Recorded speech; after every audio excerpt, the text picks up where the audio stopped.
Hi అండి, ఎలా ఉన్నారు? ఈరోజు మనము పాలకూరతో దోశలు చేసుకుందాము. పాలక దోశకు కావాల్సిన పదార్థాలు: పాలకూరని సన్నగా తరుక్కోవాలన్నమాట. మళ్ళీ తర్వాత పచ్చిమిరపకాయలు, ఎర్రగడ్డలు, ఇది దానికి మిక్సీలో పాలకూర వేసి కడిగి బాగా తరిగి పెట్టుకున్నాను. దాంట్లో పాలకూర వేస్తాను.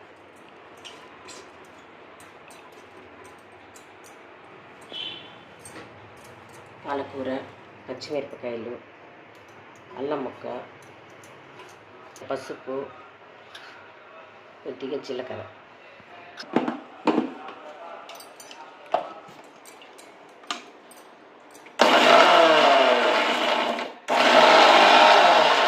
మిక్సీ పట్టుకుని వచ్చినాను. దీన్ని కడాయిలో ఈ మిక్సీ పట్టుకున్న దాన్ని మొత్తం వేసేయాలన్నమాట.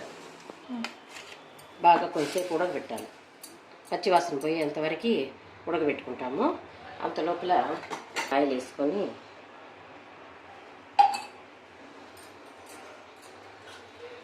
దాంట్లో కొంచెం ఆవాలు చిట్టపట్టలాడు కొంచెంసేపు ఉడుకుతూ ఉంటుంది. అంత లోపల మనం కారం తిరగమాత పెట్టుకుందాము. ఆవాలు వేసినాను, కారం ఇది పెట్టుకున్న కారం తిరగమాత పెట్టేస్తాం. పాలక దోశ కారం బాగుంటుంది కదా, టేస్ట్గా ఉంటుంది కదా, అది వేసుకుంటే అందుకనేసి. రొటీన్గా చట్నీ తినేదానికంటే కారం బాగుంటుంది. పాలకూరని పిండిలో వేసేద్దాం. మనం దోశ పిండి ఉండలే, మామూలు పిండిని, బియ్య పిండి దోశలు తింటాం కదా, ఆ దోశల పిండిలో ఈ పాలకూర ఉడకబెట్టుకున్న దాన్ని వేసేద్దాం. మొత్తం వేసేసి సాల్ట్ వేసుకోవాలి అంతే. మన సోడా కూడా వేయాల్సిన పని లేదనమాట. పెట్టుకుంటాం అంతే. కలబెట్టుకొని ఇంకా దోశ రెడీ చేసుకుందాం. దోశ వేసుకుందాము. మరీ పలుచుగా ఉండదు, మరీ తిక్కుగా ఉండదు అనమాట పాలకూర దోశ.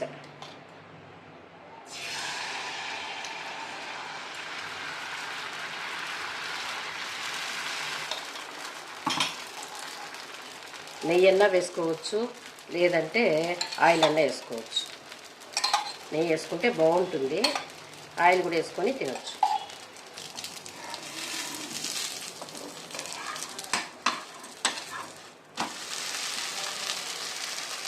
ఇంకొక దోశ ఆనియన్స్తో వేసుకుందాము.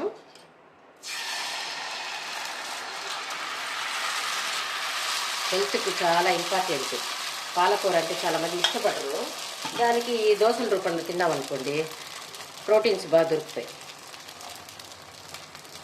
ఆరోగ్యానికి ఆరోగ్యము. చిన్నపిల్లలు కూడా ఇష్టంగా తినేస్తారు.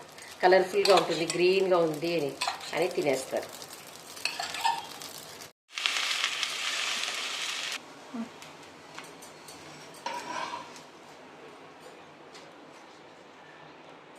వేసుకొని కారం లేకుండా పిల్లలకి బాగా పెట్టచ్చు. వాళ్ళ టేస్టీగా ఉంటుంది. టేస్టీ రెసిపీ భలే బాగుంటుంది చూడు.